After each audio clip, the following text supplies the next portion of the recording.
চিটং নেন না তো আমাকে, আমি কি করবো বলে। না না ভাই, আমি আজকে 1 রানও করলেও যদি দল জিতে যেত আই ওয়াজ ভেরি হ্যাপি। রাজনীতিতে না, এখন তো আমি রিটায়ার্ড, যদি আসিও তাহলে এখন ওই আলোচনাটা হবে না, বাট আল্লাহর রহমতে এরকম কোনো প্ল্যান নেই ভাই।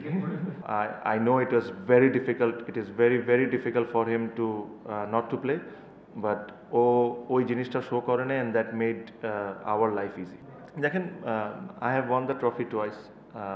আপনি হৃদয়ের কথা যদি চিন্তা করেন, I think he has played 2 or 3 finals, he hasn't won a trophy. Shanto is also quite similar. For them, this trophy means a lot more than me. For them, it means a lot more. And Rishado. So, আমার কাছে মনে হয় at least I could have given them that much of respect যে ওই জিনিসটা ওরা নিজের হাতে তুলুক। শান্তর ব্যাপারে বলি, again, national team captain, one of the top players in the country, didn't get too much opportunity because of my combination. But again, আমি কথাটা কয়েকদিন আগেও বলেছি, his attitude towards the team, towards the game was absolutely phenomenal. Chittagong, see, I thought I must tell যে the way they played cricket, especially this team, nobody expected যে তারা final উঠবে, even আমিও, I was very surprised.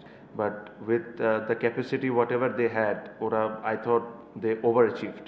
ওরা final খেলাটা was an overachievement. That's a compliment, that's not anything bad, but I thought they should be extremely proud of what they have achieved. Finally, it's a game, it can go anyway. আজকে ওরাও জিতে যেতে পারতো, but throughout the tournament যেভাবে ওরা খেলেছে, the management, the players should get a lot of credit. They played unbelievable cricket. না না না, আমার কাছে মনে হয় what BCB has done is very very, মানে I'm very thankful to them. এটা ওনারা না চাইলে, ওনারা যদি নাও করতেন এটাও পারতেন তারা, but at least they have showed me that respect of my service for Bangladesh team for 17 years. I have only love towards them for the things they have done today. I have no complaints, nothing. না না, very good question. কারণ আমার কাছে মনে হয় যে এই যে এত কষ্ট করে একটা ফ্যান বেস তৈরি করেছি আমরা, আর এই জিনিসটাই কিন্তু ফার্স্ট বিপিএল থেকে সবাই চাইছে যে একটা ফ্র্যাঞ্চাইজের একটা ফ্যান বেস ক্রিয়েট হোক। এখন আপনি যদি আইপিএলের সাথে, আমি আইপিএলের উদাহরণ একটা দিই, দেখেন ওই নিয়মটা কোনো সময় চেঞ্জ হয় না। ওই যে কোর প্লেয়ার্সরা কিন্তু সবসময় ওই টিমগুলোয় রয়ে যায়। হ্যাঁ, ঠিক আছে যে 3 বছরের সার্কেল শেষ হয়ে গেছে, আরও 5 বছরের সার্কেলটা আসবে, বাট এই ফ্র্যাঞ্চাইজিগুলোকে ওর কোর প্লেয়ারকে রিটেন করার অপশানটা অবশ্যই দেওয়া উচিত। হ্যাঁ, রিটেন যদি আপনি একটা করেন তাহলে তো আপনার পুরা এতদিন ধরে যে জিনিসটা আপনি গড়ে তুলেছেন পুরো জিনিসটা নষ্ট হয়ে যাবে। অ্যাটলিস্ট যদি 5টা 6টা বা 4টা মিনিমাম অফ 4 যদি রিটেন করার সুযোগটা দেয়, তাহলে হবে কি, ওই যে ফ্যান বেসটা তৈরি হয়েছে এটা আরও গ্রো করবে, প্লেয়াররাও ওই ফ্র্যাঞ্চাইজিতে খেলতে কমফোর্টেবল ফিল করে।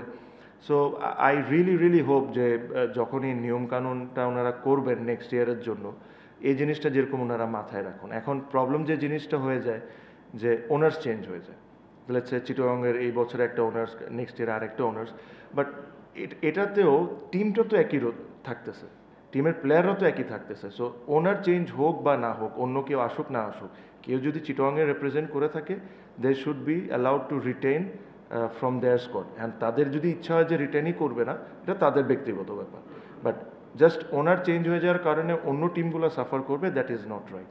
সো আমার কাছে মনে হয় অ্যাটলিস্ট মিনিমাম অফ 6 প্লেয়ার্সকে রিটেনশনশিপ যদি দেয়, তাহলে এই ধরনের ফ্যান বেস আপনারা যা দেখছেন এটা আরও গ্রো করবে। হ্যাঁ, ডান, থ্যাংক ইউ।